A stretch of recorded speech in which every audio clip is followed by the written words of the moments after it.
Yo, yo, yo. What's going on, YouTube? Yo, yo, yo. It's Friday. It's the big day. We are going to end the week.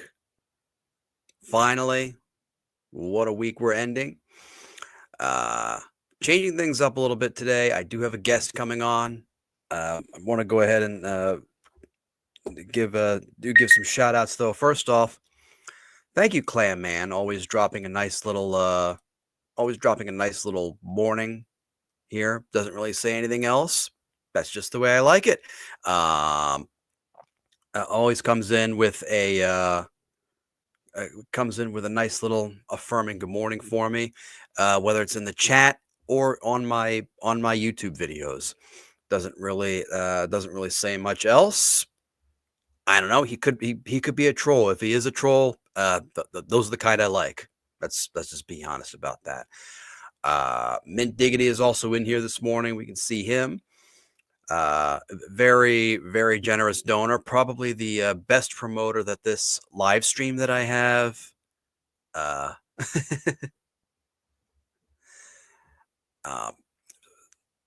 he's the only promoter pretty much that I have at this here.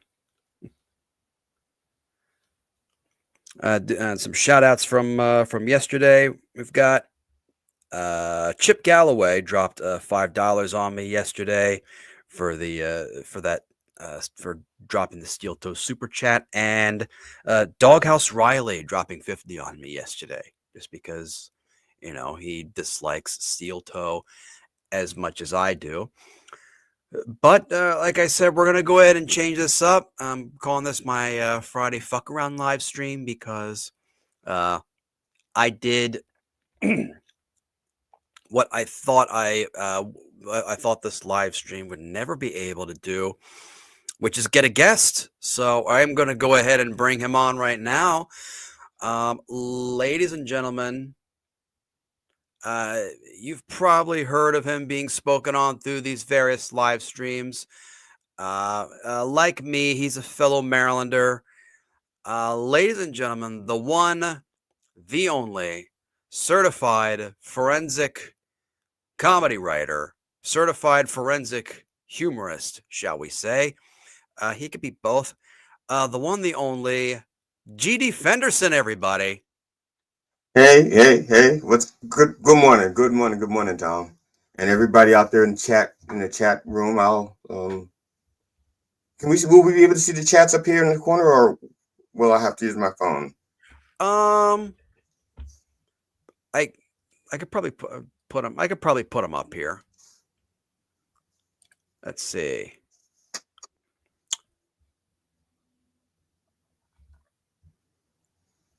Well, while you're doing that, I'm just going to try to pull it up on my phone. Yeah, that'll probably be the easiest way. I had a guest on here one time who tried to go ahead and just sort of read the chats and that completely derailed me, which is it's kind of easy to do. So. I honestly, I usually don't care about the chats, but if you refer to something, I'd kind of like to see it. No biggie. I'm just anal like that, and in a few other ways too. But we don't say words like that on here. Kids are watching. But no. GD Fenderson, everybody. So GD Fenderson, like me, is Maryland based. But I think you originally started in Florida, I think. Yeah, I started in Florida. I was living in Venice, Florida at the time. And my wife, she got tired of me banging on the bathroom door every once in a while saying, "Do you think this is funny? You think this is funny? You think this is funny?" And she just signed me up for a comedy boot camp just to shut me the fuck up. I'm sorry. Can I say that this early in the morning? No, yeah, man. I just censor that word on the title because I'm trying to help the algorithm and work it up. I'm basically just getting my watch hours up, which is Oh, okay. basically all I'm doing. Like this is not a professional. This is not going to be a professional interview. So, which is why I'm just having people I really really know on Okay. at this point. Oh, look at this! You're in the chat. This is Yeah. awesome. There you go. You like to go ahead and come on in here, and also a nice little shout out, Dan from Nice Podcast Stupid. That's the name of his show. I think it's an awesome name for one. So, but yeah. So basically, is I think when like we all start out doing comedy, and I think what you were saying to your wife, is this funny? Is this funny? Is this funny? Yeah. It's like the only. Okay, I'll get rid of that. And it's like as soon as you become a new, as soon as you start comedy, it's like the answer to those like, oh, is this funny? Is this funny? Is this funny? I found anyway with me that it's always been a hard no. And with with some of the with some of my detractors and critics, some of whom make very valid points, I would say the answer is still, whenever I say something, no, that's not funny. So, a little But self, it's going. It's also going to depend on their not. It's because there's no. I don't know if there's any such thing as empirically funny. Like universally funny. But depending on your point of view, I mean, you could have the best joke in the world, but if it's against the viewpoint of someone else, they're gonna say, "Oh, what the fuck was that? Why are they even laughing at that? That's not funny. It's not funny." Yeah, I mean, I get that reaction like a lot. It's like why the fuck this asshole isn't funny. But no, I see. I'm trying to remember. I was on a post, not a post, a Facebook group. I was in a Facebook group before I got kicked out. No, I'm still allowed in that one. It's like which group am I not kicked out of? I can't remember. I'm still allowed in that one. They still let me post things on that one. But I had posted something, and this guy goes, "That's not funny." And I'm a comedian. I know what funny is. And I said, "Oh, you're a comedian?" He goes, "Yeah." I said, "Well, okay." And then I said, "But do you have this?" I got that. I have this. It was a gift for Father's Day. Best comedian ever. And he goes, "No, I don't have that mug." I said, "Okay, then shut the fuck up." Because I got a mug. It says right here. Well, yeah, I mean, it's like there's a comedian who does podcasts. He does a live stream. Kevin Brennan does a show, Misery Loves Company, and I think it's like the top. It's like the top rated, or it brings in the most amount of revenue for YouTube. Because like Okay. what I'm trying to do on here, get up enough watch hours so I can get the super chats, just so I don't have to keep posting this bad boy up here. By the way, thank you so much for the for your donation so far. And I think it ends up being the top super chatted show on YouTube. So he's gone out and he's got the giant foam. He got a giant foam #1 finger, like they wave at sporting events. Oh yeah, yeah. And people, fans have sent him like giant gold chains that say GOAT and #1. So, if I can give him, I can get anybody the finger if they want the finger. That's all. If that's all if they're only doing this to get the finger, I'm glad to oblige them, and I won't charge them anything for it. No, of course, but so it has been so long since I've known you, and I'm not trying to like I feel like I feel like I'm breaking down enough physically, enough as it is. So I don't want to be reminded of how long I've known people or how long I've been doing something. So I'm trying to remember like when like we first performed together, or how we first how we first met. Oh, So I can tell you. I can tell oh, you. I of can at least course. tell you where. I can't tell you the exact when. But it was when Harrisburg Comedy Zone.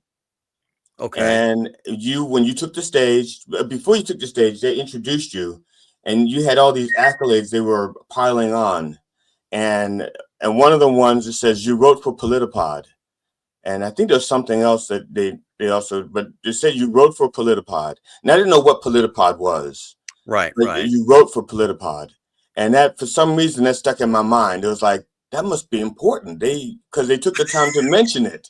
I was new though. I was new to comedy. Okay, yeah, I was Right. old. I was like 57 years old, but I was still new to comedy. I figured if somebody took the time to announce it on a stage, it was important. And so the sheer fact that they mentioned that you wrote for Politipod, like that must be something special. And so I immediately, wanted to find out about the Politipod, you know, what that was. Why Yeah. was it special? I feel like I feel like we've known each other like a little bit longer than that because like I was trying to remember if it was uh, before or after I quit drinking. Because I quit at the end of 2011 as Oh, it I was way after that. Yeah, because really. I didn't start doing comedy until 2015. Oh shit. Okay. And I didn't move, and I moved to Maryland, like tried to move to Maryland, moved back to Maryland in 2016. And it probably took me about maybe a year before I went to to the Comedy Zone, because you know how it is when you're first starting out doing comedy. Well, I take that back. It was different for you because you've been doing comedy a lot longer than I have been doing it. But when I started, I didn't know I didn't know anything about open mics, so to speak. And I had to find where open mics were in the area. And, you know, so when I found out about not HMAC, Comedy Zone. Harrisburg Yeah. Comedy Zone.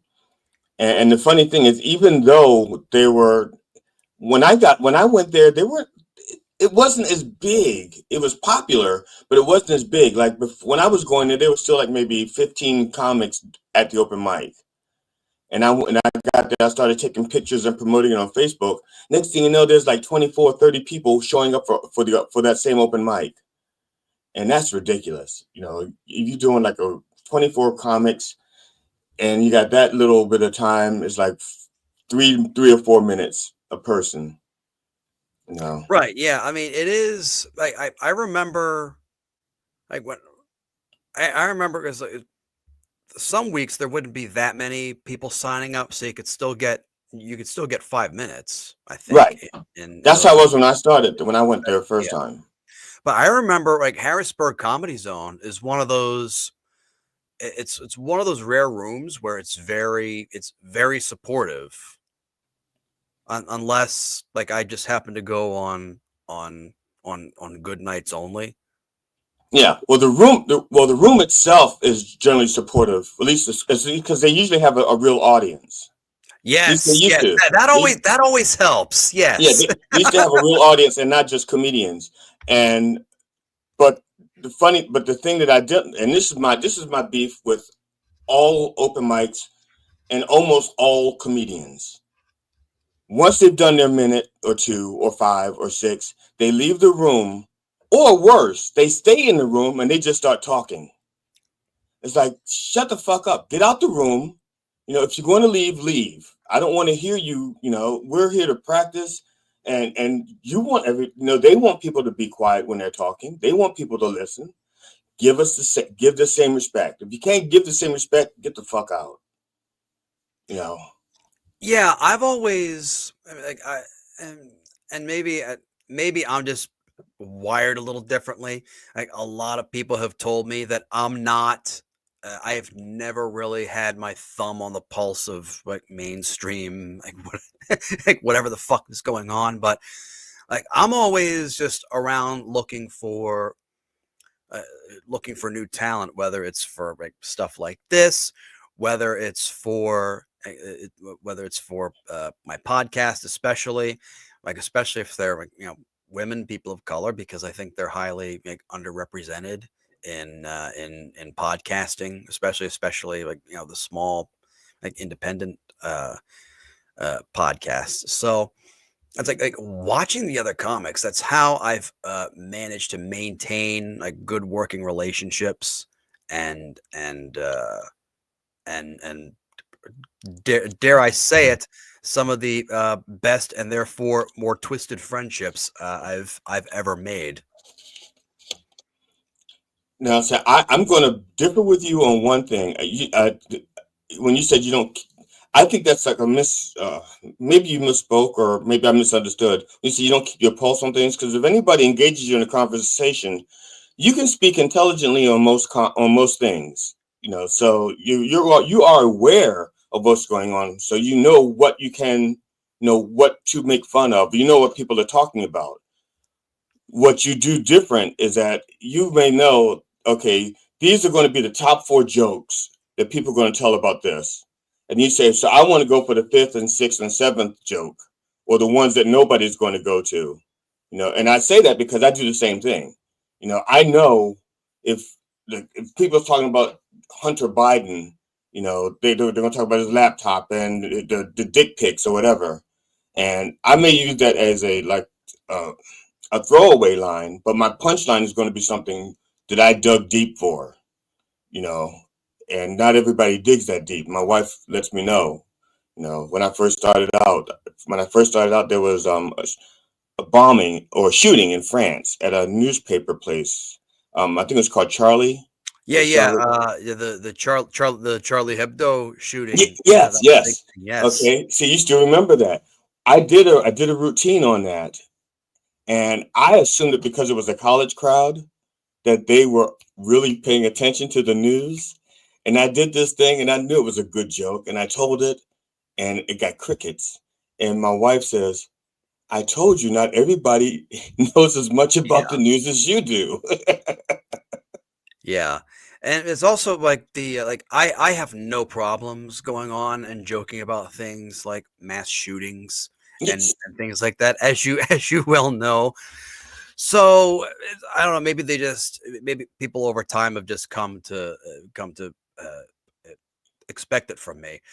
But like I rem and so, but it's not just like you as yourself. You do have other characters. I Yeah. think that you do, right? Yeah. Why don't you tell us a little bit about them? Okay. Well, on Sunday mornings, 9 a.m. Eastern, I do I do a live show, a digital broadcast, as the Dr. Reverend Jelly Roll. It's basically set up like a church service for 1 hour. I don't do it longer, but it's not longer than an hour. If it's longer than an hour, it's an hour and 2 minutes, and that's because I lost track of time. But that's it, no longer than that. And I start off with obituaries. It's all tongue in cheek, but I've been called all kinds of names because people see the collar and they don't know that I don't tell them it's a comedy. I don't say this is a parody. I don't say it's a spoof. I just do it. And at no time do I say to them, this isn't real. If you can't tell by the collar or by the language or the, just the way I talk, Lord have mercy. Uh, Thank you, Lord. Thank you. Good morning. Good morning, blessed children. Thank you. Today is March 28th on my calendar. Uh, or no, yep, it's the 20th on my calendar. I don't know what it is on yours. I can't see your calendar. But welcome to the Church of Last Resort. And so if you can't tell that it's not a real church from there, there's something wrong because I'll get people say, "Oh, well, why am I listening to this clown?" One guy goes, "You fucking cunt!" They just get mad. What kind of minister are you? And here's the rub. I've done shows as the Reverend, as you. Yes, I know. I remember a very well attended show in God. What fucking town was that in West Inward, Virginia? West Virginia. Inwood, West Virginia. Inwood. Yeah, it sounds like N-word. Inward, yeah. Well, no, listen, it's West Virginia, so there probably is a town there. They probably do have a town there called Inwood, but no, it's Inwood, West Virginia. It's definitely one of those towns where it's like, oh wow, I didn't, I it's one of those towns where you don't know where the town is until about like 4 hours before you have to start getting to the gig, basically. Yeah. But no, it was a very fun room. I remember like Now, West Virginia. I found like as much as like I'll rip on West Virginia, like West Virginia comedy audiences, yes. especially they are like, they're definitely into it. Like they are definitely there to they're definitely there to have a good time. Plus, they kind of have a little sense of humor about themselves. Yeah. Like you could rip on them just without being too much of an asshole, which is always a risk for me. But and they'll still enjoy it. Like I Mountaineer fans, especially, like if you bring up the Mountaineers like during your set there, and you can eat that, you'll have them eating out of the palm of your hand, basically. Now there was one show I was doing. As a matter of fact, whenever I have like 3 90-minute shows on YouTube. They're not professionally produced. I produced them myself, um, and they're not perfect. But it's just me keeping track of things that I've done before I get too old to remember. So I have three, and I practice.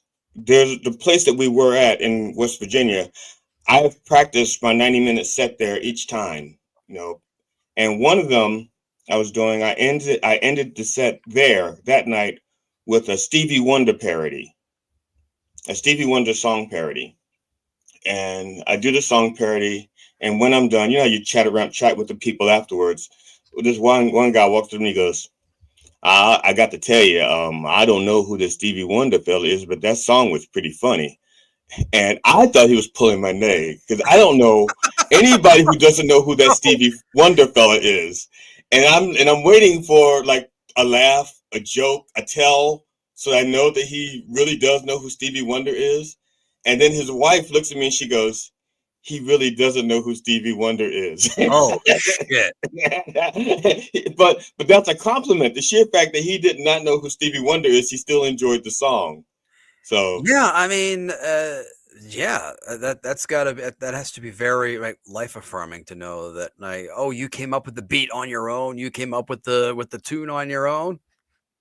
yeah, he says, I don't know who that Stevie Wonder fella is, but the song is pretty funny.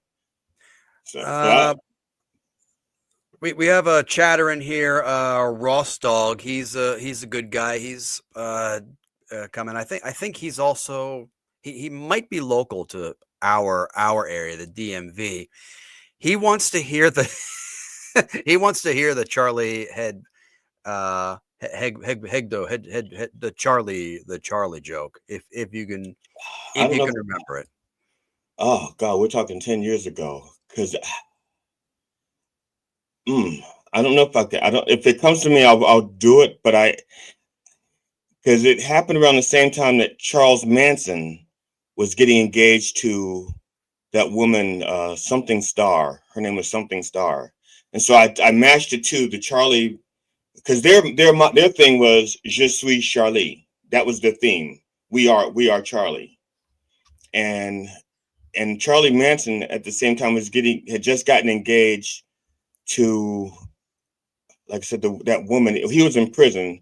She was like 26 years old. Her name was something Star, and they announced it on Valentine's Day or something. So I mashed the two together, and I remember the actual punchline. The final punchline of the mash was, "If Charlie Manson can find love from prison, and he was a mass murderer, then je suis Charlie."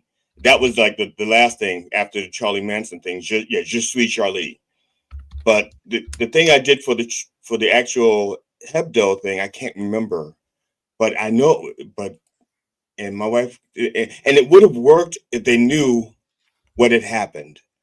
But they just like shooting. There was a shooting. Uh, so I can't remember that. So if it comes to me, I'll Yeah, but I can't remember it. yeah. But I think we found the I'm just pulling this up for the first time right here. Let's see. It's said to be a 26-year-old woman who spent years trying to exonerate him. Yeah, order the marriage license for the 80-year-old and Afton Elaine Burton, who goes by the name Star. Like that was Yeah. just yeah. Yeah, and one other here's the thing, what because I can remember like the news article part of it for the most part. Yeah. Um, her mother was against the marriage. Star's mother was against the marriage, and my line was, but not for the reason that you think. It's not because he's a mass murderer and he's in prison for life. Her mother was against it because he was out of town. I think he was in prison in California and Star lived in Indiana. And so she disapproved because it was a long distance relationship. And my other throwaway line or punchline see, I don't do jokes. I tell stories and I insert things that I think are funny in the stories. And one of the things I inserted was Don't that, say you don't do jokes in front of this crowd. You'll get a bunch of kickback from no, that's fine. I look, if they're not stupid, they'll listen to me long enough and realize, wait a minute, he doesn't tell any jokes. So if they're smart, they're gonna figure it out. They're gonna figure it out. I might as well just come out and say it, so they're not waiting for a joke. So I said, look, here's the deal. She's complaining that he's far away, too far away. If if your son-in-law is Charles Manson, you want him far away. You don't want him at your house on Thanksgiving, and then he asked to carve the turkey because the last thing you want is Charles Manson with a knife in his hand. That's it. So it's along those lines. No, the thing you don't want is for him to ask his girlfriend to carve the turkey for you, because then That's that's where you go. That's where you get into all sorts of trouble. Well, especially if they're serving pig instead of turkey. But it's the same, yeah. But you get the gist of it. But no, So, a lot of people were. But you do know why Charles Manson wasn't executed, right? You do know that story. well, if I remember correctly, I thought he wasn't executed because they overturned they got rid of the death penalty. I thought that's why he wasn't executed. I mean, that may have had something to do with it, but I think he wasn't given a severe penalty because, of all people, when it first happened, Nixon, when he was president of the United States, chimed in Yeah, about it, talked yeah, about what a horrific crime it was. And generally, like, they're supposed to be not like unbiased, but he's the chief executive of the country. You're supposed to let the rule of law take place. So right. Nixon goes ahead and chimes in about it.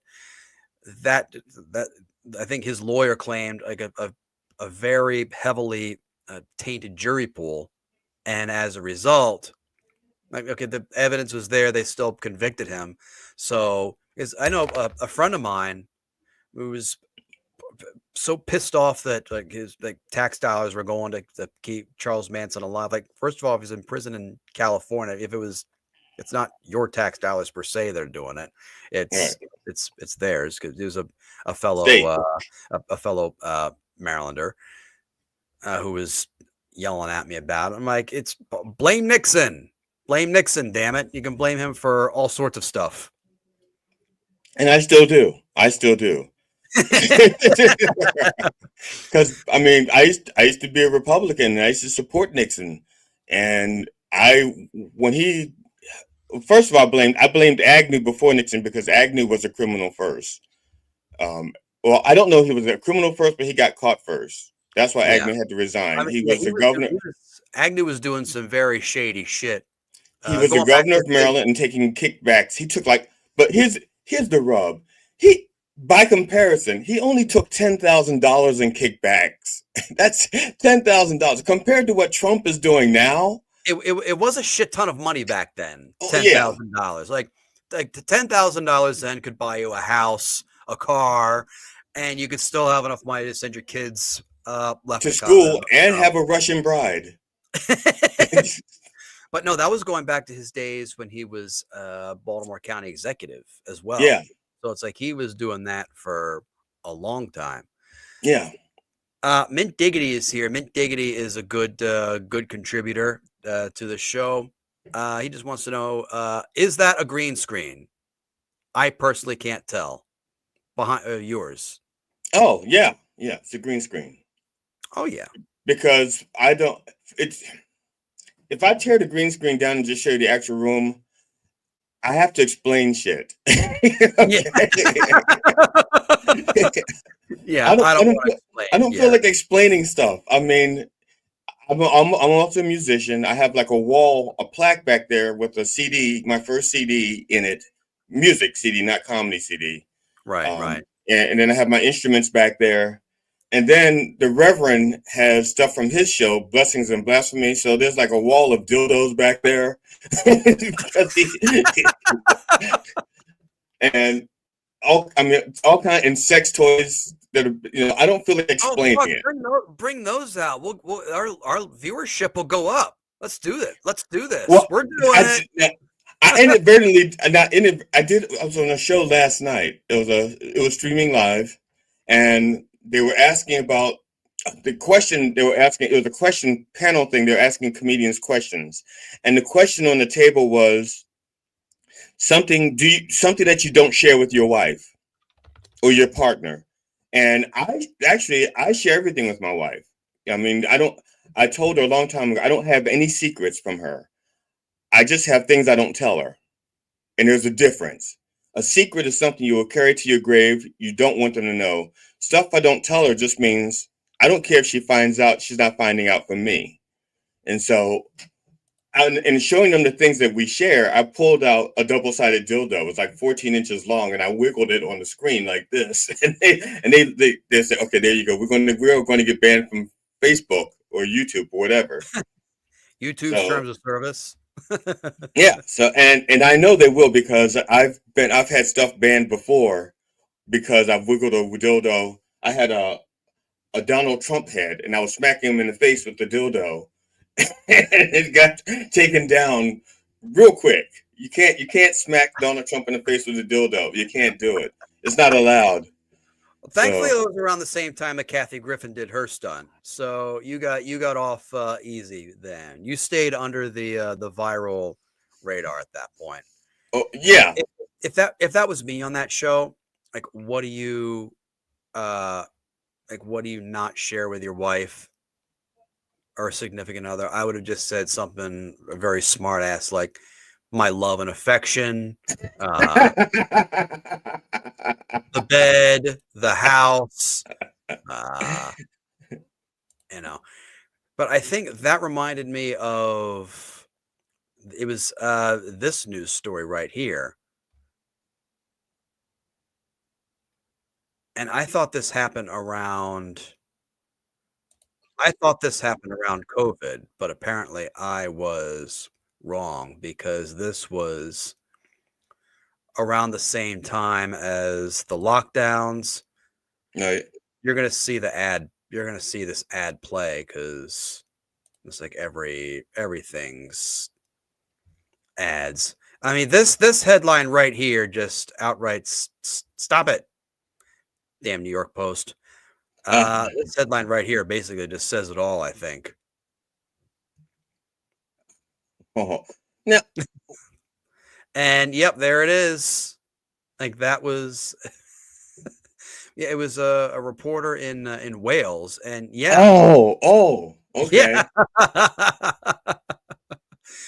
Won't go ahead and leave it up too long because that like if you got your channel struck for that, mine could as well. But like if the New York Post can print it and put that up, that's Well, yeah, and one of the things I got removed was I made a game. You've gone to the carnival and you see the clown. They're taking water guns and they're trying to shoot them into the clown's mouth. And then if you get it in the clown's mouth, the balloon blows up and pops, and whoever does it wins. Well, the game I made up, you're shooting. I think it was penises, and you're shooting, and I had butts, well, prosthetic asses across the. So you're shooting across you were shooting with a dildo across to a prosthetic ass, and they banned it because of the asses, not the penises, because they couldn't because of the angle. It just I guess they just so fixated on the asses they missed the penises, And I said, and I had to keep writing. I said, they're not real asses. They're prosthetics. They're fake. I said, you notice there's no hole. I said, nobody can win the game anyway. There's no hole to shoot. You can't win you can't really win the game. It's just they're not real asses. And it never made it. And I tried it. I tried to do it several ways and keep the meaning of the graphic, and it wouldn't work. So it's just a graphic that I love that I can't put on social media, you know. And that activity was over, and then the MC said, "And now your headliner, ladies and gentlemen, Tom Myers." Like that's the kind of thing that I would follow. Do you want to take another question from Ross Dog? That's a pretty Sure. unless Sure, yeah. sure. I'm like 0 for 3 for answering and being able to answer them. Sure. It's opening season, right? I'm Batting 1,000. Hey, my Orioles are doing well. So as we're a surefire way. Sure, we're going to go 162 and 0. Yeah, right. all right. That's good. But now we'll get delusioned by about the midsummer, probably, as we always do. What is this fellow's favorite character on The Wire? Me? No, I wasn't. No, I wasn't on The Wire. Um, uh, I think now I may have the character's name wrong, but it was the guy that was played by Idris Elba. I can't remember what his name was, but he was the one that went to college and the one who went to college and got business smarts to put behind the criminal activity. So I think that's the one yeah. it was. Yeah, I think. Oh, well, there was another character on who was like that on the TV show. On the TV show Homicide, it was played by Eric Todd Dellums. His character was Luther Mahoney. Like his big thing was on Homicide. This character was a big time drug dealer. Like he was the head of a drug organization, had a shit ton of money, and everyone always saw him as this philanthropist. But these cops were always trying to take him down because he was responsible for so many murders in the city. Stringer Bell was Idris Elba's character's name. Okay. There. Good old Google. Russell Bell, also known as Stringer.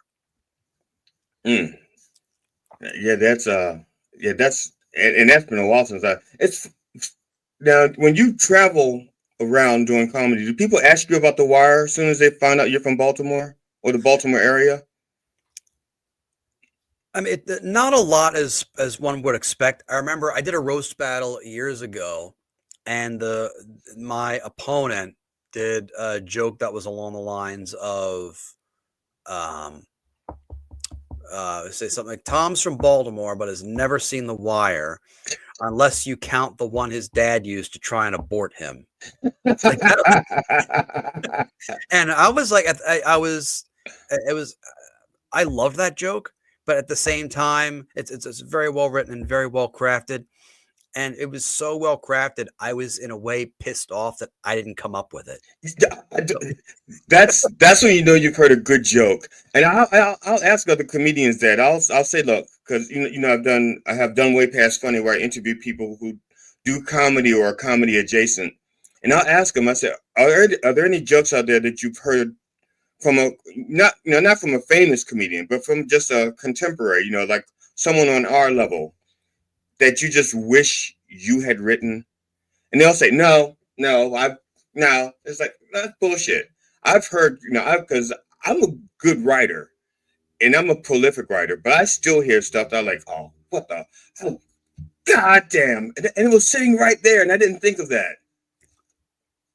No, so yeah, I appreciate it. As a matter of fact, I'm trying to think here.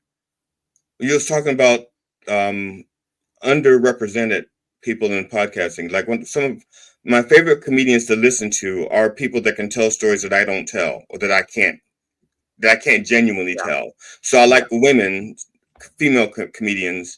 I like gay comedians if they're keeping it real, not if they're starting to do stupid fantastical shit. If they're keeping it real about the real experience, I'm interested. But if they're like, Well, I was just in there pounding away in the supermarkets. Like, you were not. Stop it. Okay. I don't. You clearly don't go to the supermarkets I go to, but I'll do a couple more questions here, and then I'll let you go. This was actually asked. You don't have to let me go. I've got a free. I've cleared my calendar for you. Oh, I love it. Well, I don't like listening to the sound of my own voice for more than an hour. So then shut up. And it hasn't been an hour. It's only been 40 minutes. I know, but it's like the battery life is getting low on the I'm running towards E, and that's how it runs. So that's one of the few ways I can relate to my crowds. Well, don't let me go before I get to plug things. So yeah, oh, absolutely. Yeah.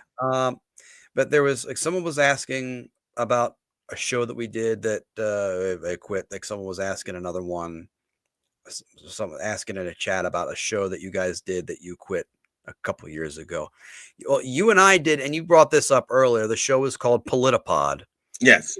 And the best way I can do it, and they're still going at the moment. I think they came back from some kind of hiatus. Yeah. The lead guy had a health issue. Yeah, I mean he's okay, which is great. And like I remember it's all sketch comedy. Like my main thing was I enjoyed like writing like jokes. Like that's how I got in initially. I was initially supposed to be just a writer, like just write one-liners for like opening monologues, and then I got in and started doing the monologues myself once I got this set up. And then I feel guilty in a way because I brought you on like 4 years. That this is actually fucking hilarious. I brought you on like 4 years into my tenure, and then like there was something where over time, like they brought me on because they liked my sense of humor. They liked the way I attacked things and the way I went after things and some of the sketches I had written. Like I said, I wasn't really big into doing like sketches at the time, but I got into it. And if I had a great sketch idea, I would go ahead and write it out. Or if there was a song parody involved, I would go ahead and write it. But they ended up cutting, like they would start off by cutting like a joke of mine here and there. Like, you kind of don't want this in our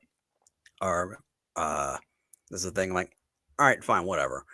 And then eventually it got to the point where I noticed that in the final rundown of the show, my opening monologue bit wasn't in there at all. And that was pretty much the only thing I'd contributed to the show. So I'm like, where's this? And they just said, yeah, well, it's a lot of the stuff that you wrote is just we did, and didn't want it on the show, and we can't. What's remaining isn't enough to justify having your bit in the show, so we're just gonna cut it entirely. And that was, like I said, that was the only thing I contributed. I wasn't involved in any of the sketches or anything like that particular week. So I'm like, well, can I just rewrite something? Like if you give me a time, if you give me a day, because I think they put them out on Tuesdays at the time. Right. And this is on a Friday. So I'm like, I have the entire weekend. Like, let me just sit down and think of something. And they just kept saying, yeah, no, we're not doing that. And so I just said, I literally just walked away at that moment, said, fuck it, and left. And I felt bad because it was, I think, the episode right after I had gotten you involved. Yeah. So like, it was, I feel bad in a way. And I'm going to be forever, sorry that for this. Yes, Big Papa, too hot for Politipod. It does happen. Well, I don't. It's funny. I used to joke that it was like it's like when you have a job and you train your replacement, and that's what. But I don't regret it because I learned a lot being there, and oh yeah.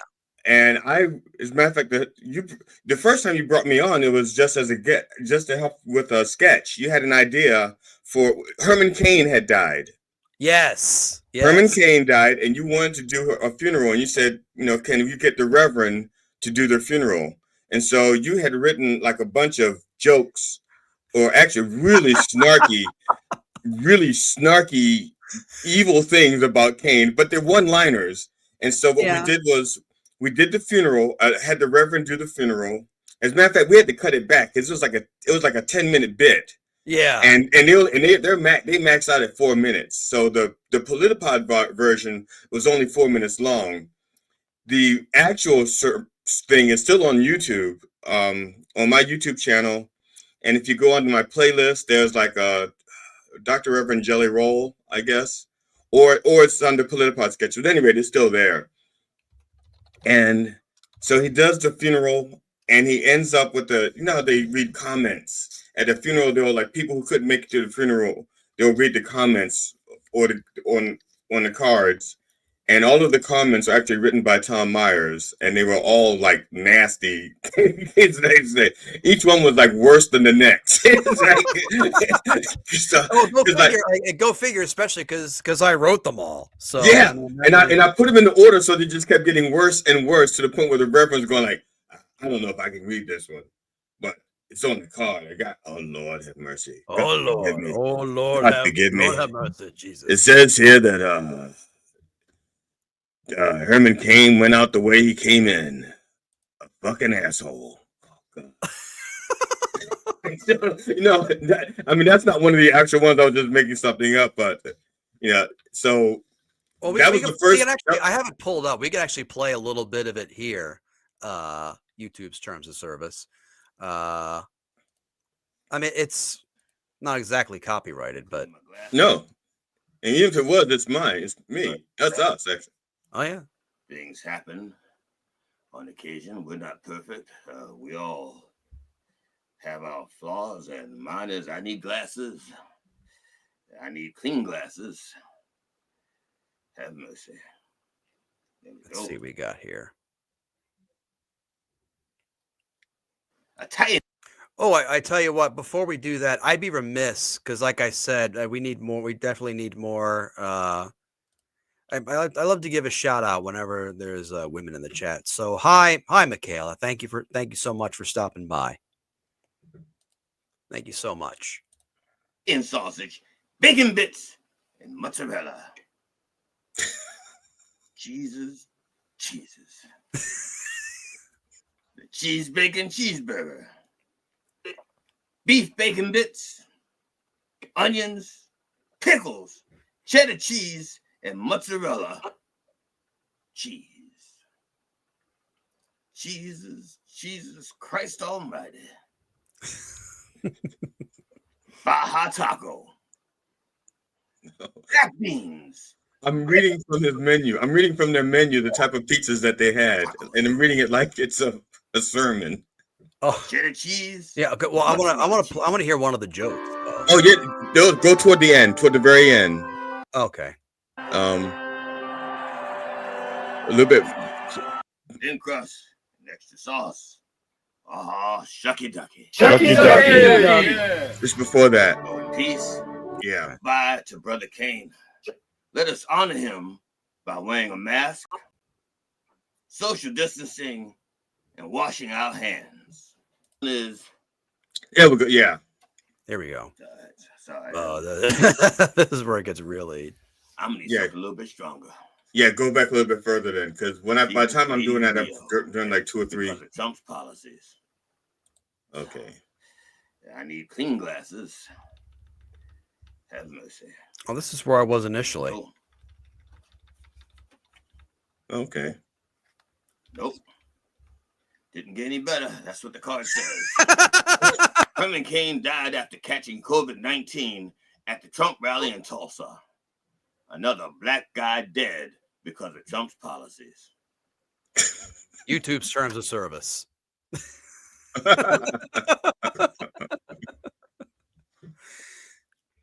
Oh.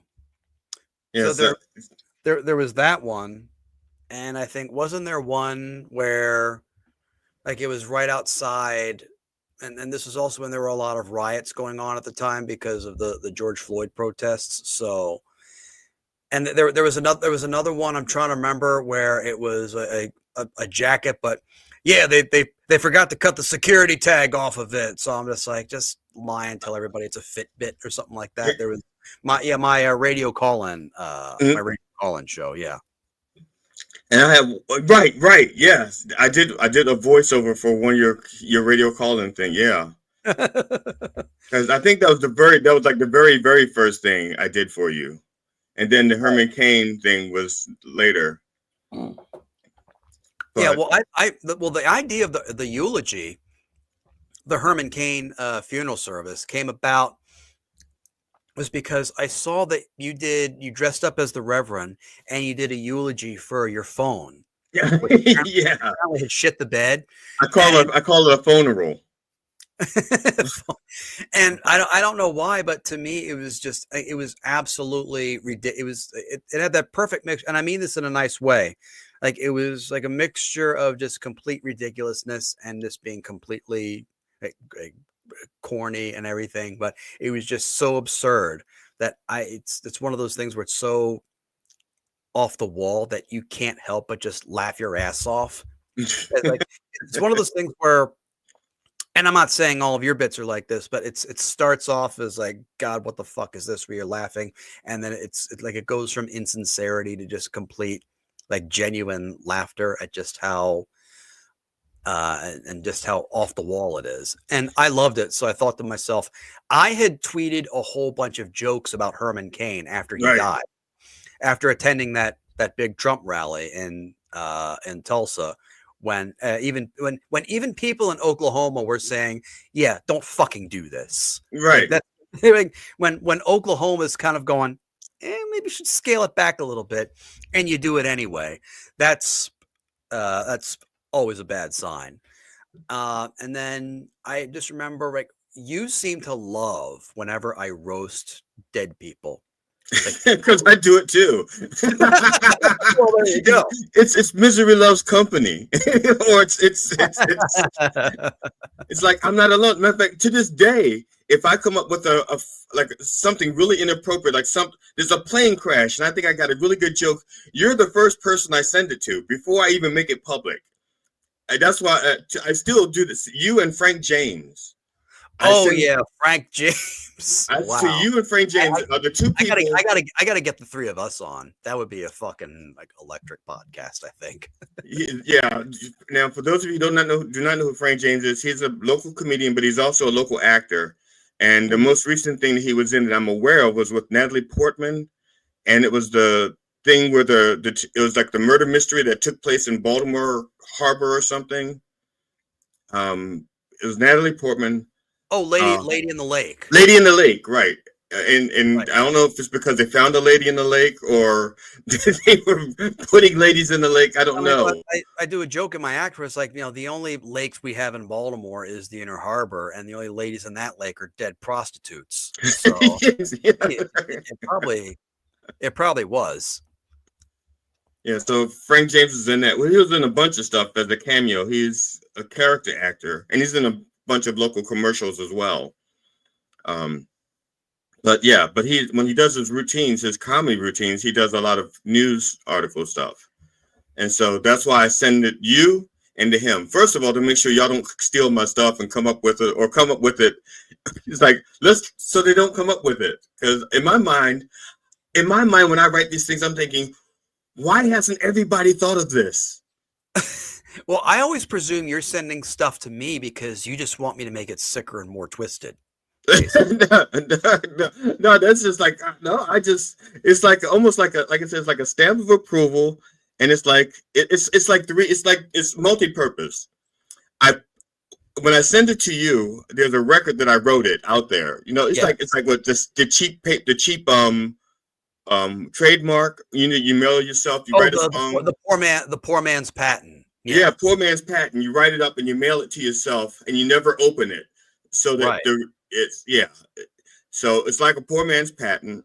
Although you really can't patent jokes, but just in case somebody else comes up with the same sick thing, I can at least know. No, really, I wrote that 2 weeks before he said that.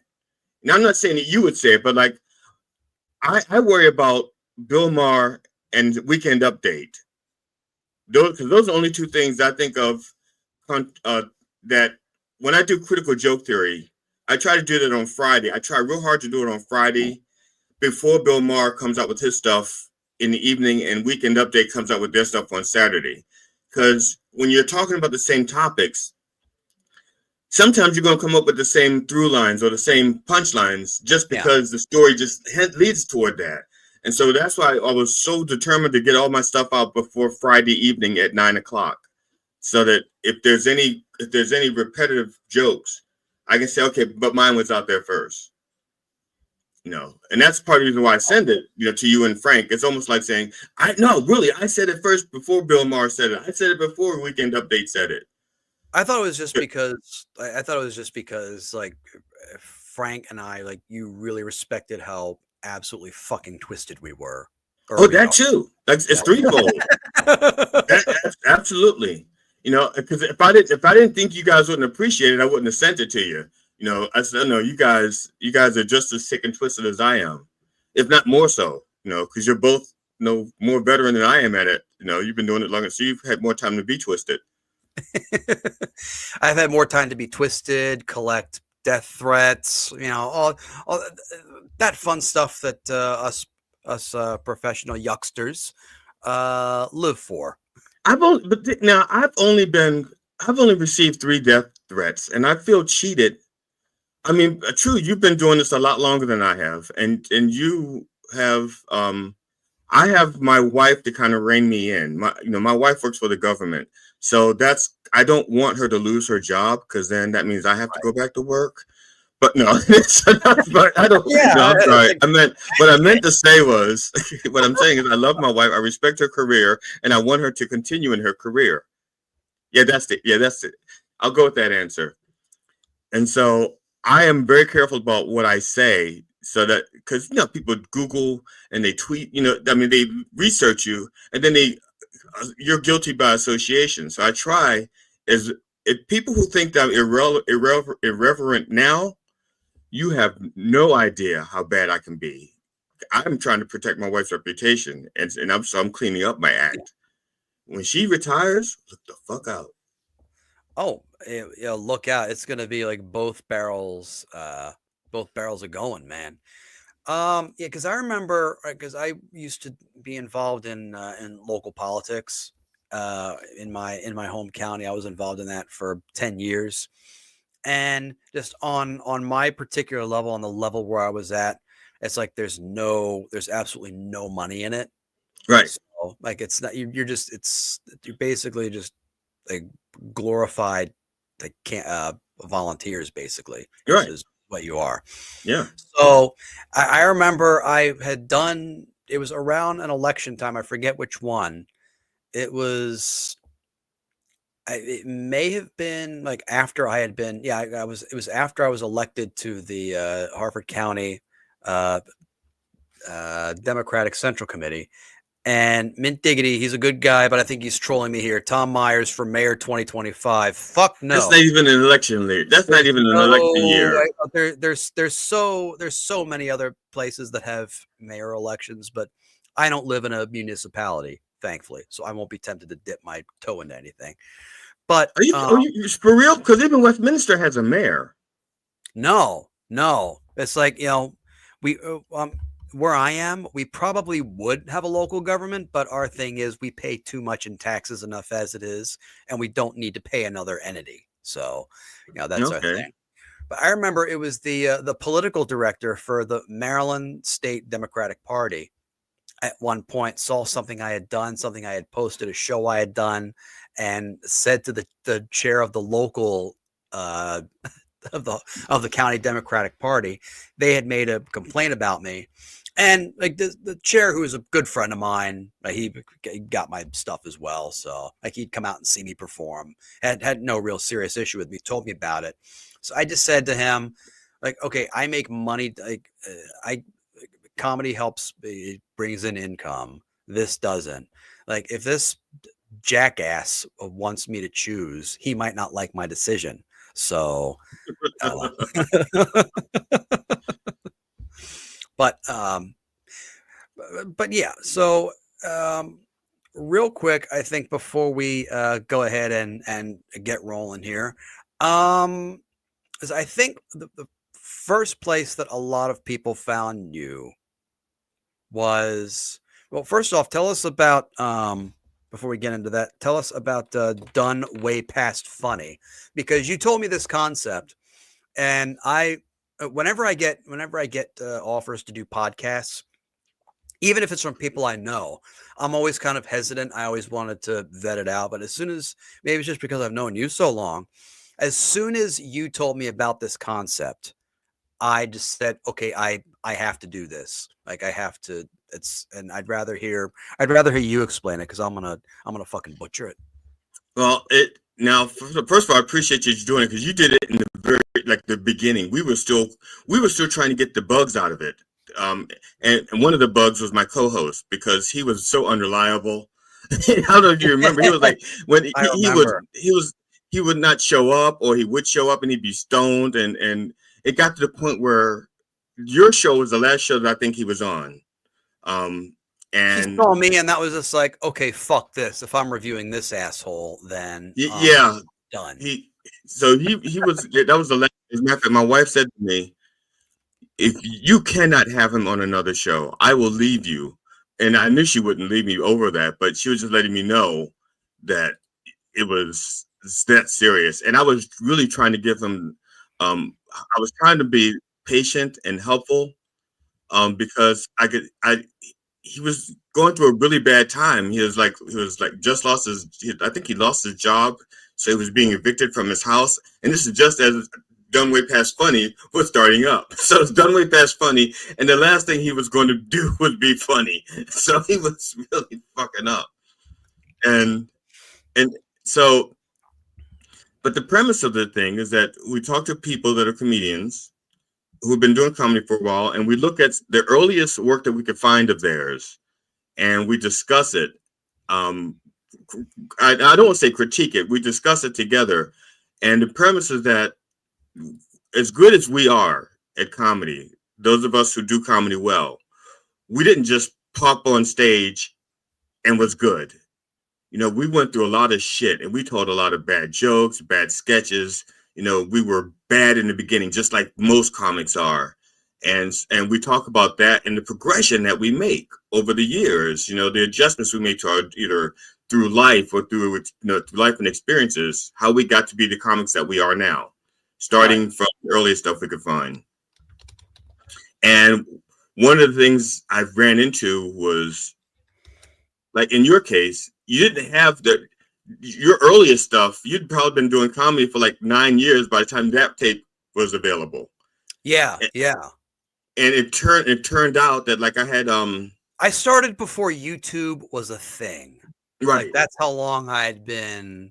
Like, yeah, and then we did a whole thing where it was like I pulled out a cassette recorder. It was like that's how we got our first sets, and that's if kids today, especially, all they have to do is just bring in a phone and a tripod, just set it up on a table. But it's like, if you wanted to video your set, then you had to bring in like a video camera, look for a very non-conspicuous place to put it, and it was literally like doing a whole like a Hollywood soundstage. You had to, it was. So I learned from you. I think you were my third guest, and I learned from you that, wow, I'm going to be running into a problem with people having their first sets on stage, because after you, I think I had Dylan Brody, internationally touring comic. Yeah. Dylan Brody, I love, and so you know him. That's you know him there. So, he'd been doing comedy for so long. They didn't even have cassette tapes when he started. They was like on reel to reel. They had like portable reel to reel tape decks. So the earliest thing I had on him was him doing Super 8. Well, his first was on Super 8. Yeah, stenographers, had people reading it back. That's how long ago it was. So the earliest stuff of his I had was him doing a national TV show. Wow. It was, yeah. And same with Perry Hertz. Perry Kurtz, a mutual friend of ours who passed away recently, hit and run driver. Yeah, yeah. His earlier stuff was like he was back. He started back with Robin Williams and people like that. Yeah. As a matter of fact, he was Robin Williams' ride, because Robin Williams at one point was so broke he didn't even have a car and couldn't get around. So Perry was taking Robin Williams to gigs, you know? Yeah. So there was no video from back then. So I'm going back again. The earliest thing I have from him was a TV show. Yeah. And by the time you're doing TV shows, you've been around for a while. I got to Tommy Chong. Okay, he's been doing comedy. He's been doing comedy for so fucking long. The earliest thing I had of him was from 1973, and that was the video Basketball Jones. Yeah. Which was the cartoon that was a song that he and Cheech Marin had written, and they made it into a cartoon. And in 73, it got played on television because there was no music TV. It got played on TV at like 2 o'clock. Back when TV was good, like before MTV just completely rotted everybody's brains. Now, for those of you who are not as old as I am, you have to go back to a time when television didn't stay on for 24 hours. Television went off at 1 o'clock in the morning. Literally went off, and then eventually it went to 2 o'clock in the morning. At 11:30, news came on at 11, went off at 11:30. From 11:30 to 1 o'clock, they had this thing called the Late Show or the Late Movies, and most movies ran 90 minutes. Now, if a movie only ran, let's say, 84 minutes, for 6 minutes they played a video, a music video. The first time I saw Devo was on the TV's about to go off for the night, and they played I think Spud Boy. Basketball Jones, TV's about to go up for the night, they play Basketball Jones. And then after that, at 1 o'clock, and then later 2 o'clock, eventually it went to 3 o'clock in the morning, they played the Star Spangled Banner, and they'd wave a flag, and then the TV would go to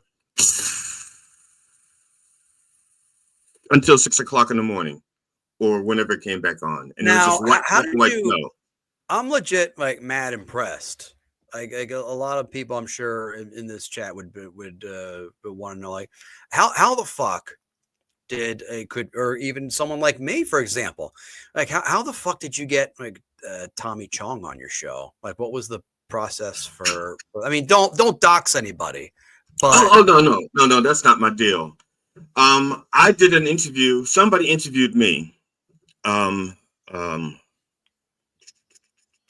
Linda Marcus Smith. Okay, Linda Marcus Smith interviewed me, and she was like, we had such a good time. And then I interviewed her for Done Way Past Funny. So we both did. And she goes, you know who would really be good on this? Tommy Chong. And I said, what? She goes, I said, you can get me Tommy Chong? She goes, yeah. And so she gave me his agent. And then I went through the screening process, and I told him about the show, the premise of the show. But by that time, I had learned that there probably is not Tommy Chong's first set. You know, I was going to, and so I said, so what I would do is we will watch Basketball Jones together, and then he can tell me about that. Turns out he had never seen the video Basketball Jones. Are you shitting me? So the first time he saw Basketball Jones was on my show. Nice. I was like, and then YouTube didn't want to show it because Basketball Jones is copyrighted. Oh. And then first of all, this Basketball Jones can't be copyrighted because I could not find the whole clip. I had to piece it together, from other pieces on YouTube. And then in some places, some video was so distorted, I had to use still frames for the beginning and the end. There was just a still frame for the long shots. And I said, and I'm interviewing Tommy Chong. He wrote the fucking thing. If he can't watch it on YouTube, who the fuck can? And it's also fair use because you're covering it. I can't believe I'm saying this, but like, God bless Rumble. Like open up. Okay, I mean, I know you're supporting like fascism and all by doing this, but try uploading it onto Rumble. Like Rumble will pretty much allow anything, unfortunately. But you're like Tommy Chong watching Basketball Jones. Like Yeah. that could get a good. It would get a Yeah, good. so Tommy Jones and I, Tommy Jones, Tommy Chong and I watched Basketball Jones together, and that was the first time he'd watched it. Tommy Lee Jones and Basketball Chong. Yeah, and matter of fact, I remember the first joke I opened up with Tommy Chong, and I fucked it up. And I will still fuck it up now because I learned it wrong. Tommy Chong used to play in a band. Okay, before he was a comedian, he played in a band, and the band was called. I'm going to say it wrong. Okay, I'm going to say it wrong, but it's just the number that's wrong, not the words. The first number is wrong. It was called Two Niggers and a Chink. Whoa! YouTube Yeah. terms of service. So it could have been that, but see now, I think I said to him, something like because I said, "You're a musician," because he had like guitars behind him. He goes, "Yeah, I'm a musician." I said, "I play guitar also." I said, "All we need is two more niggers, and we can put the band back together." And he All right, started, easy, Gene. You're going to get my channel struck. Come on. oh, I'm sorry. A lot of vindictive people in this chat. Like I Okay, know. that's okay. I apologize to that reason.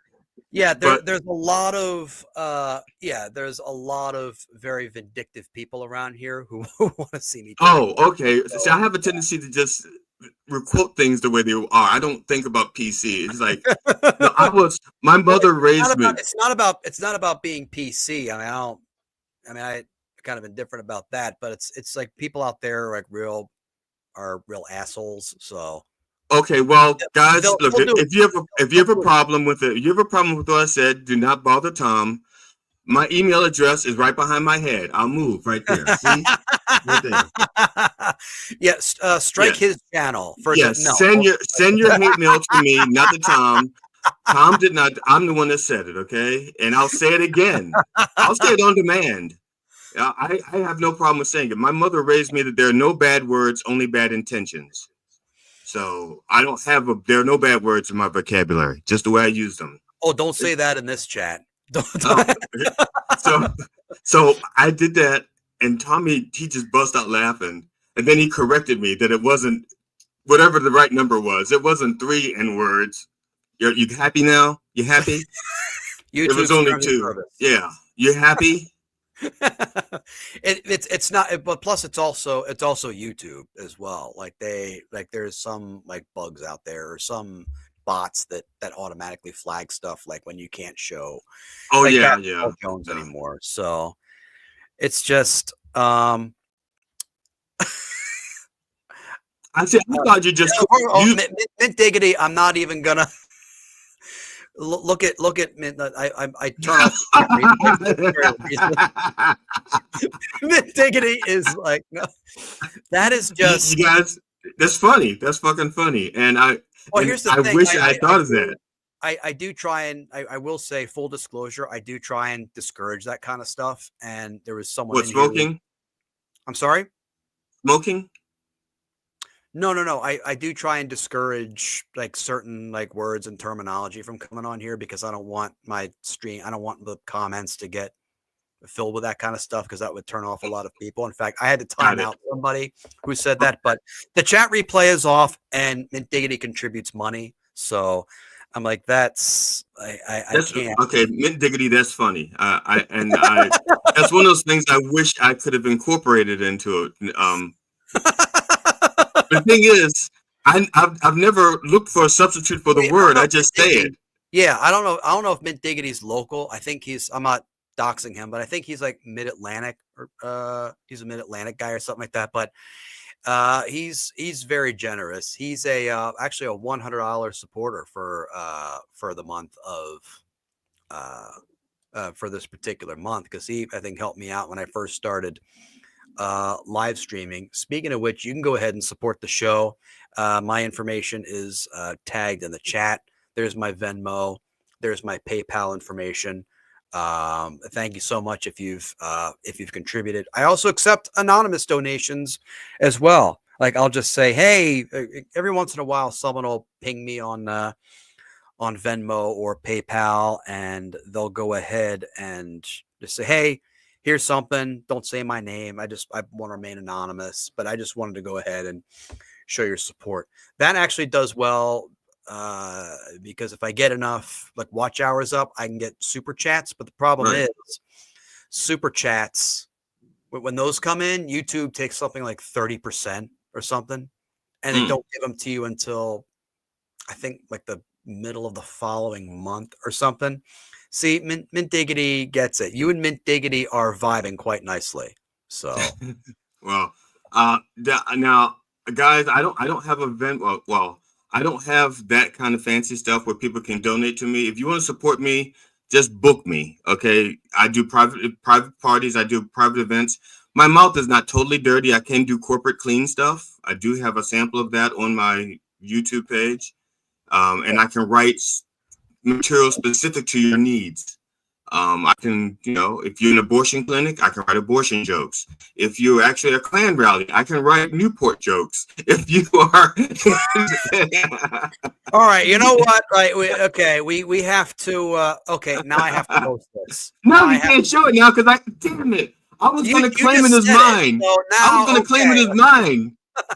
Damn it, Diggity, you wrote that after I said it. How dare you steal my joke? No. Damn it, Diggity. It didn't take him long to steal it either. He's like, I said, he's like right there. He's good. Diggity is good. I tell you what. No, there's a lot of chatters in here who are absolutely hilarious, and I'll go on shows where like some of the chatters are funnier than like all the comedians on the panel. Like there's a long story short, there's another streamer named Ray DeVito, and like people like to go on and they'll troll him or whatnot. So much so that there is a chatter who goes by the name Mr. Ray P. Ray. So his name is Mr. Rapey Ray, and but he comes up with absolutely hilarious stuff, hilarious chats, and on there. Like, even when they rip on me, it's like, God damn it, that's funny. Like he was listed as like a chatter of the year on their little mini like awards show that they did. He's that good. So like every once in a while, like the chat is, I mean, yeah, it's like Flimsy Greenberg. He trolls quite a bit, but yeah, Rapey Ray is the goat. He's, now, Heap Supermarket mentioned that George Harrison played guitar on the Basketball Jones, which I did not know at the time that I was interviewing Tommy Chong. He told me about it and how they got to meet. He also told me about the time that they were jamming. They were in England. No, I'm sorry. They were in Canada. Canada or England? No, they were in England. They were in England, and they were jamming. His band was performing, and it was like one of those nights when there was like, and you know this from comedy. You're performing your heart out, but there's only 3 people in the audience. Those are the best nights. Are you kidding me? It's a more relaxed show, and so Tommy Chong and his band, 2 Newports and a chink. Can I say chink or Peng Dang? No, don't say no. Okay, 2 Newports and a Peng Dang. I'm sorry, 2 Newports and a Peng Dang. That band, 2 Newports and they were playing. The band was playing, and who walks in but Jimi Hendrix and his entourage? And Jimi Hendrix asked if he can sit in to play with Tommy Chong and them. And Tommy Chong, like, it's Jimi Hendrix. Tommy Chong's like, well, hell yeah.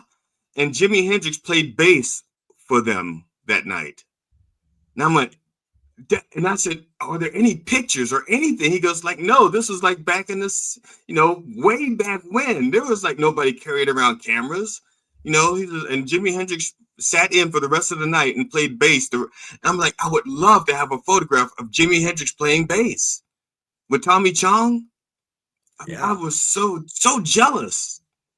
I have to go ahead and address this. Jack, I'm not going to get Shane Gillis because unlike Shane Gillis, I'm not saying Peng Dang, and GD's the one saying it, and I'm clapping back. So fuck off, Jack Adams. Yeah, no, but thank you for tuning in, and But and like I said, the chat on here, like sometimes they're absolutely hilarious.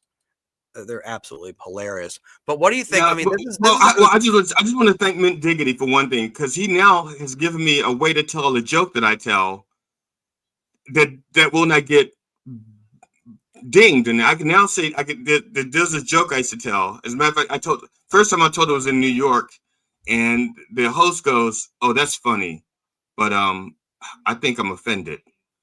So now you can substitute this other word for Newports. So the joke is, so these two Newports get into a cab, like the cab would have stopped.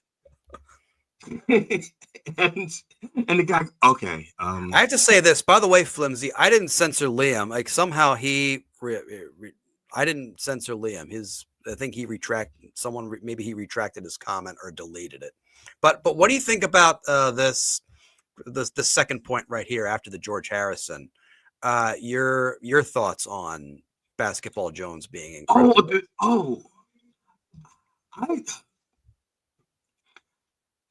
I think it was racist with a point.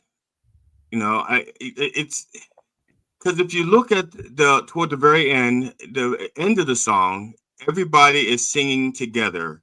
You know, people of different sides, people of different colors, different religions, different beliefs, and I think they had like Mao Zedong and Richard Nixon and Mother Teresa, or people who wouldn't get singing together. Basketball Jones. You know, and could they make it today? No.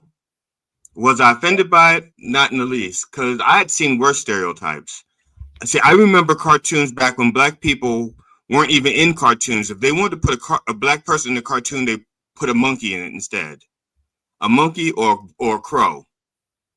And so to have black people with oversized butts and oversized breasts and oversized lips, wearing the clothes of the 70s, that did not bother me at all, because I'd seen so much worse, Right. So yeah. I mean, it is all about perspective. And that's the thing, like everybody's like sensitivities are different.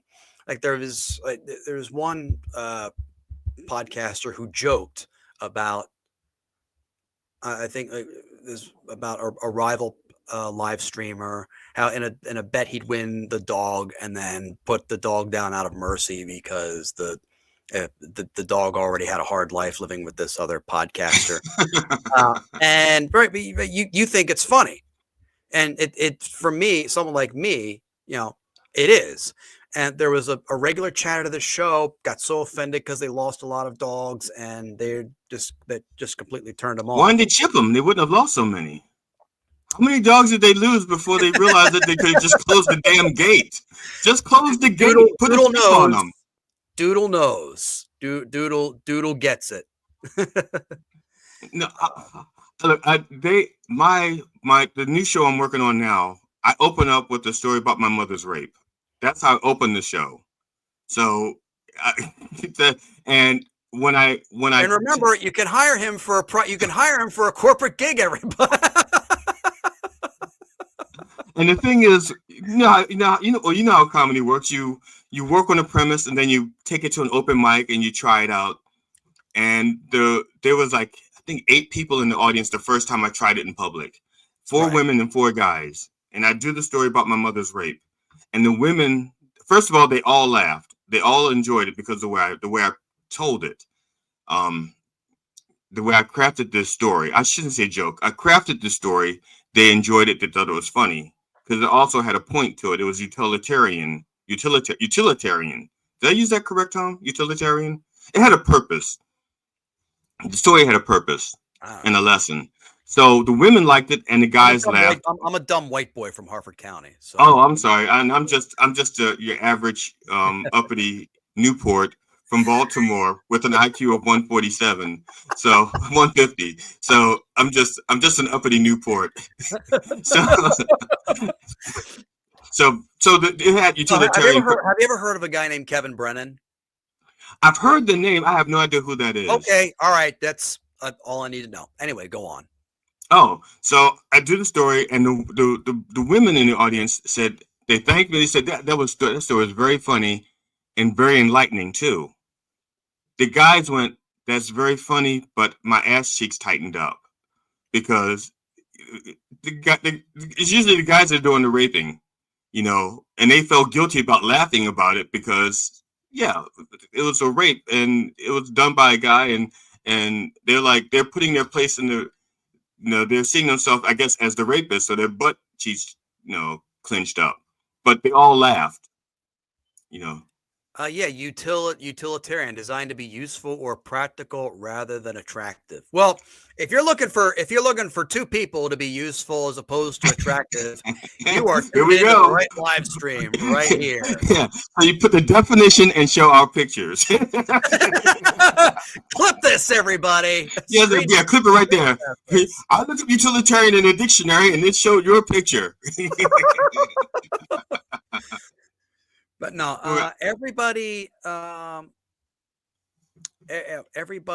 is everybody's loving you in the chat. They're enjoying it. They're chipping us, of course. Mint Diggity, of course, says you're a good egg. I think hopefully you got some new fans in here. We can go ahead and up your subscribers as well. Yeah, because I lost. Oh my God! First of all, I lost 1,000 subscribers, and when I tried to. When I started doing comedy, I was totally ignorant of YouTube. I really was ignorant. I didn't even know I had a YouTube channel. They give you one as soon as you sign up for Gmail, they assign you a YouTube channel. Right. It was automatic, and I didn't know I had a YouTube channel. So I went ahead to create a YouTube channel under GD Fenderson, not knowing that I already had a YouTube channel under my original email address. Yeah. And so I'm uploading. And because I didn't know there were two, I'm uploading videos and I'm going like, I thought I uploaded that video. What? And then I upload it again. And then so I have like the same video on two different places and not knowing that there's two different places because I'm not paying attention. I'm just logging in. I didn't have to use a password. It was automatic, so I'm like totally oblivious. And then I realized, I said, wait a minute. I just watched this video last week and it had like 2,000 views. How come it only has 14 views? And so I'm going back and forth. Right. And then I finally figured it out. And I went to YouTube and I said, I have two YouTube accounts. I want to merge them into one. So that, and they said, I said, can I do that? No, you'll lose everything. And so I moved everything to this one here, GD Fenderson, because the other one had it was GD Fenderson at politician.com or whatever GD Fenderson Politician. No one's going to remember that. Right. And so I merged everything to this one, but I lost all of my views, and the followers that I had there didn't follow me there. So eventually I built up my followers, and then Trump comes to the office, and I did political humor. And when I talked about Obama, nobody cared. The people on the left said, that's funny, but you shouldn't make fun of Obama. They didn't leave. When I started talking about Trump, they're like, you N-word, somebody should shoot you in the face with a gun, and then they'd unsubscribe. So I'd lost a lot of conservatives, who were fine with me when I bashed Obama. They were fine with me when but they couldn't take it when I bashed. And the thing is, I don't bash candidates. I bash stupidity. And it just so happens that there are people doing the stupid stuff. So I lost. It's just the stupidity seems to be kind of skewed towards one particular side at the moment, especially where the Signal app is concerned. You know what I hate most about that? I knew as soon as I saw it, as soon as I said, okay, they're going to spin this. That means I'm going to spend the next 2 weeks hearing about Hillary Clinton's fucking emails again. Yeah. I said, let it go. Let it go. If she should have been prosecuted, prosecute her. Okay, I'm not here to protect her. If she did wrong, make her pay for it. Okay, I'm fine with that. But don't sit here and say and find out that you couldn't make a case because there was no case to be made, and still treat it like it's the same thing as what Signal does. And what they did with Signal is it is literally against the law. You cannot destroy government communications. There is a law against that. Yeah. And Hillary, at least all her communications were backed up, not in a traditional way, but they could recoup all that stuff. And so she did not break that law. I mean, it was a roundabout way. It was like if it'd be like if I owed my loan shark, if I owed my loan shark $50,000, and he goes, you have to pay me, and I give the money to Tom, and Tom pays him. He still got paid. Yeah, it's not traditional. I didn't give the money directly to him, and it's the same thing with Hillary. She did not save the stuff directly to the government, but it was still. I love how you're throwing me to a loan shark in this scenario. Like, well, I need a buffer. I need a buffer. I'm pretty sure that you've had more experiences with loan sharks, not having borrowed money from them, but probably negotiating deals for them. Right. But so I have to say, like, a lot of people, some people know of you in this chat, I think through me, because you and I have done stuff together for so long, obviously. Like they've seen your stuff, and an appearance that I did on a show that you're on was clipped recently, and it did make the rounds. So in addition to your YouTube channel, you're also on another show that you do in the mornings, for which you took a break to do this, which I'm very appreciated. So go ahead and plug that as well. Okay, Monday through Friday, on YouTube, Twitch, Rumble. It's on everything, I think, except for Twitter, and that's only because they want too much money, and we're not saying no, we're not doing it. It's called Coffee with the Dog. It's on Mind Dog TV. And basically, we talk to, we call it a digital broadcast and not a podcast. We have guests on the show. We talk to comedians, authors, musicians, psychics. If you think you can deal with our brand of interviewing, you're welcome to come on. We'll take almost anybody. And I say that literally, almost anybody. Yeah, you texted me like, "Can you come on in 15 minutes?" I'm like, I just got. Because we had. I fucking hate mornings. The only reason I'm doing this stream in the morning is because nobody else wants to fucking go in the morning. So I'm going up against a guy who used to do a show with his wife, brought his cokehead lawyer in brought a cokehead YouTube law expert in to go ahead and get more views, got into swinging, and got cucked by the guy. And his wife ended up leaving him, and now he may become a felon because for sending revenge porn. So that's my situation that I'm in now. But anyway, I've gone off. I don't get revenge porn. I mean, when I say I don't get it, I mean I don't order it. And I don't understand it. Okay, this is Coffee with the Dog.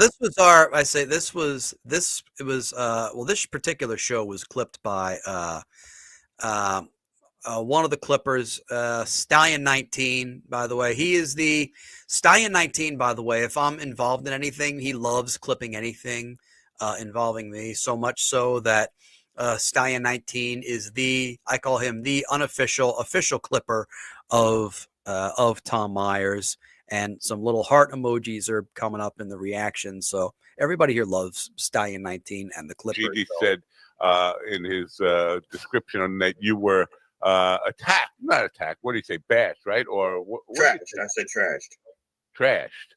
I said he was trashed like us by those other podcast companies. By the other podcast. Now, is it the same one that trashed us? Do you know? Is that same? The Blind Mike Project trashed both of us, and I think Carl Hamburger. What is that? Is that podcast? I think it's called. Who are these garbage podcasts? Right. Yeah. All right. So, do you know? Yeah, that was that one. But I think his channel. I'll go ahead and put it up for him. That is. That's the channel right here. Mind Dog TV, youtube.com/@minddog. Yeah, as a matter of fact, we now I just interviewed. I haven't put it out yet because I still haven't edited it yet. I just interviewed. Now, when I say the name, nobody's going to know who the hell I'm talking about. Oh, okay. you have to be like so deep in the woods in Hollywood to know who this person is until I tell you what they've done. I just interviewed Alan Katz for Done Way Past Funny. Not ALLAN Alan Katz. ALAN Alan Katz. ALLAN Alan Katz wrote I think something called The Hunchback of UCLA or something like that. But he was a big time, very popular writer in Hollywood. ALAN, the guy that I interviewed, ALAN Katz, he wrote for HBO's Tales from the Crypt. He wrote episodes of The Outer Limits. He wrote, there was a movie called Demon Knight. He was one of the writers for that. He was involved in Bordello of Blood, but he's one of the Bordello of Blood it was a terrible movie. Nobody liked it. It was a terrible movie. And well, you were on the right live stream to discuss shit that nobody likes. So, I mean, we'll get that out of the way now. Oh, yeah. Well, the thing is, he had such a good career. He had a 3-movie contract. After Tales from the Crypt went off the air, HBO gave him, his co-writers and co-directors and producers like Gil Adler, Bob Zemeckis, gave them all a 3-movie contract. There was a couple other guys, I can't remember their names. But Richard Donner, I think, is one of them. But anyway, gave them a 3-movie deal. Let me repeat this. HBO guaranteed these guys a 3-movie deal. They did the first movie, Demon Knight. The second movie, they had casted Selma Hayek, and she was a virtual unknown back then in 1996, 1995, 96. Virtual unknown. Still hot, but unknown. That movie was called Dead Easy. They'd written it. They were 3 weeks from production. If you guys know anything about film, 3 weeks from production means they're getting ready to shoot. Selma Hayek is still dead easy in my mind, but nothing virtual unknown about her. So they were 3 weeks from production, from Dead Easy.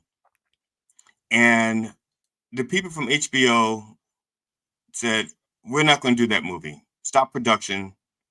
Stop everything. We're going to do Bordello of Blood. And nobody liked that movie. Nobody wanted to do that movie. Dennis Miller he got paid $1 million.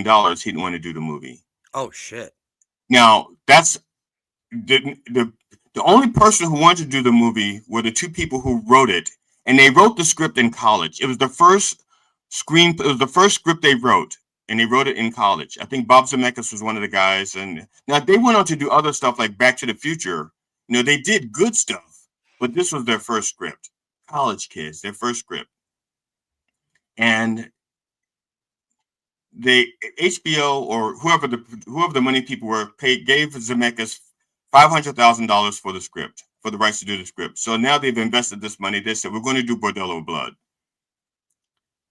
Bordello of Blood was so bad that Alan Katz never went on to make Dead Easy, and he never did the 3rd movie. He quit Hollywood. That's how bad the movie was and how distraught he was over it. He quit Hollywood. That's a bad movie. And that's how he got on. So of course you saw this and you thought, hot damn, I gotta have him on my show. I love the Crypt Keeper.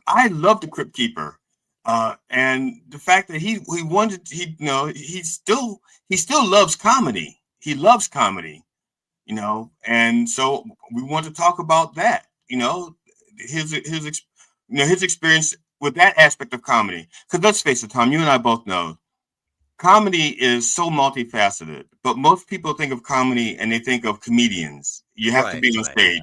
Right. And the Done Way Past Funny, we look at the other ways that you can participate in comedy without having to be a comedian, because not everybody should be a comedian. Some people are great writers. They write great jokes, but you put them in their mouths and the jokes come out, and what the fuck did we let them talk like that for? No, you shouldn't be a comedian. You should be a writer. or you shouldn't be on stage. You should be producing. You should be, directing. You should be anything but a comedian, anything but a stand-up comedian. And that's one of the things that we do with Don't Way Past Funny. We look at people in different aspects of the comedy business, going back to that. But I met Alan Katz because of Mind Dog TV and Coffee with the Dog. And he and I just clicked. I mean, we're like talking to each other. We're going to do our own podcast. Oh, sweet. Yeah. So I don't even know where I went off. I don't even know where I was with that. I don't know. I think you asked me how my day was going. Well, I brought you on 1 hour and 39 minutes ago and said, "Hey, how you doing?" And then we're here now. Like I said, I usually don't plan to do long shows, but this episode I think will definitely help get the watch hours up. So cool. Yeah. Well, let's round it out to 2 hours then. Let's just keep going. Let's round it. Because look, I'm anal. I can't stop at 144. If you stop the stream right now, I'm going to sit right here and talk for 15 more minutes. So you might as well keep the stream going. I'm anal. I can't. It's like I have to do the doorknob 3 times. You should. I'm anal. We'll put commercials in. We'll stretch it out to 2 hours. Oh, okay, cool. But yeah, as they say in the podcasting, as they say in this little world in which we're in, do your plugs. Okay, so Coffee with the Dog, Church of Last Resort on Sunday mornings, 9 a.m. With the Dr. Reverend Jelly Roll. I do a weekly podcast called Critical Joke Theory, in which basically we look at the news and I have my sardonic and sarcastic and sometimes outright nasty comments. And once in a while, I actually make people laugh too with the news. And let's see. That's overrated. Critical Joke Theory is the show. Yes, Critical Joke Theory. I see them pop up. I see it pop up in my Instagram, and I see it pop up in TikTok every once in a while. So yeah, I get yours on there. But everything except Coffee with the Dog is on this YouTube channel, correct? Right. It's not on that channel. Everything else is on that YouTube channel. And like I said, I can be booked for gigs. And my website I'm told is not very good. If you want to go to a shitty website, I'm told that if you are a fan of mine, you'll like the website because it's geared toward fans. Basically, I designed it myself, and it's I am redesigning. I am redesigning it so that I can get an agent, because I'm told agents would look at my website and go, no, is he can I say retard? Oh, I can say retard though. I can say retard, like music slowed down. I can say that. Okay. For now, I think I don't, unless YouTube's doing something screw with that. Okay. Again. Well, let's just say it's for people who are mentally challenged. Like they don't know what I mean by that, right?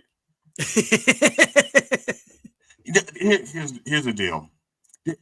You know dry bar comedy. Yes. You know dry bar. Okay, I want to get on there. So guys, recommend me to dry bar comedy. One of their rules is that you cannot talk about sex. Right.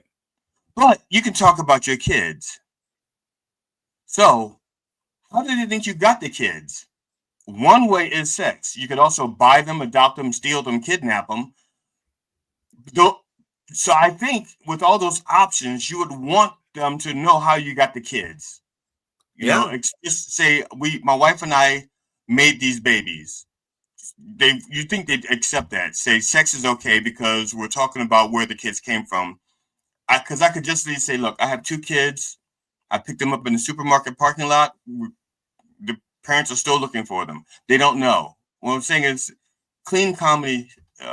don't know what point I'm making. I guess the point I'm making is that I mean, clean comics, like a lot of people rip on them, but if you have a clean set, then you can do cruise ships, because with cruise ships, I think you have to have like a 30-minute tight clean set, and you got it for it's a family thing, and then you can do your dirty shit at the end of and the night. Norwegian Cruise Lines. I did Norwegian Cruise Lines. They couldn't pay me because I didn't have an agent.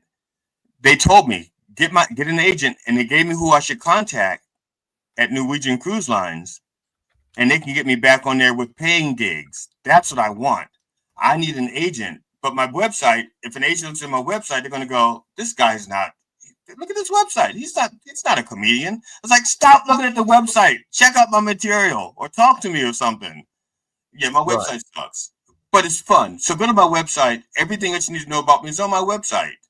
Yeah, Absolutely. Yep. So, but the YouTube is the best place where they can, where they can go ahead and catch you. And Coffee with the Dog, youtube.com @minddog, Monday through Friday mornings.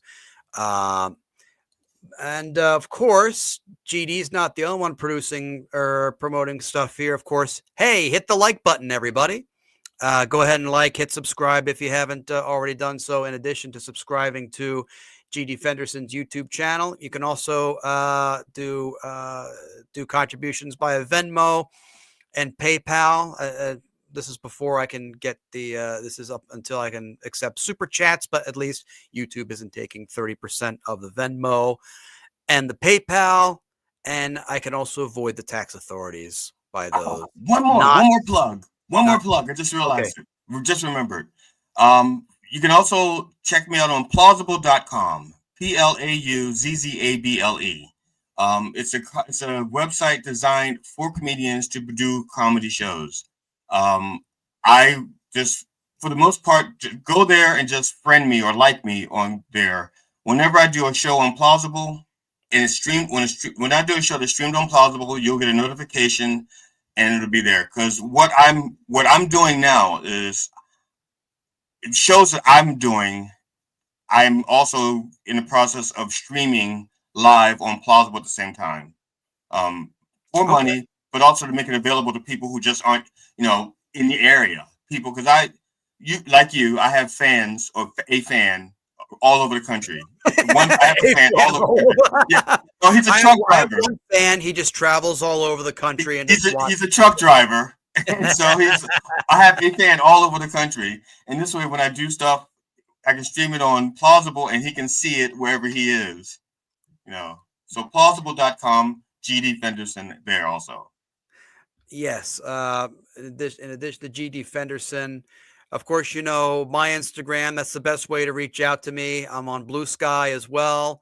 It's what Twitter used to be before Elon Musk took it over and turned it into a place with the racists and the fascists and the Nazis. You can also sign up for my Patreon, patreon.com/Tom Myers. Use the promo code 20Myers to get 20% off the first month of your premium membership. And of course, now what do they get? What do they get with that? Everybody, what do they get with that? I'm serious, because when people do Patreon, they usually offer something, and I want people to know what they get with your Patreon. My OnlyFans link. Oh, okay. So, but no, you can also check out bonus clips from my podcast, Tom Myers versus the Rest of the World. A new episode dropped yesterday. I'm always uploading stuff on there every single week, so you can join for as low as $1. But if you want to get some good value, promo code 20MYERS. And of course, here we have GD Fenderson. I'll go ahead and plug the guest last, because that's just the way we do shit on my live stream. And I appreciate you doing this with me, because we're friends, but we don't get to see each other that often or talk to each other that often. Mainly because you're in a different stratosphere than I am. You just I just don't like talking to people. So I'm happy being in my own little. How's Mochi? Mochi? Mochi is doing well. He's I'll go ahead and introduce him. I gotta go ahead and I'll bring him on. My buddy used to make a whole bunch of appearances on these shows. You're gonna get a cat appearance. We're gonna have a Tuna Town moment. Be right back. Okay. Well, while Tom is away looking for Mochi, I'm going to entertain you. How about this? Good Brew, probiotics. Trust your gut again. I've been taking Good Brew for about 2 weeks now to help with my digestion and my GERD. I don't know that it's worked for that, but my teeth hurt now.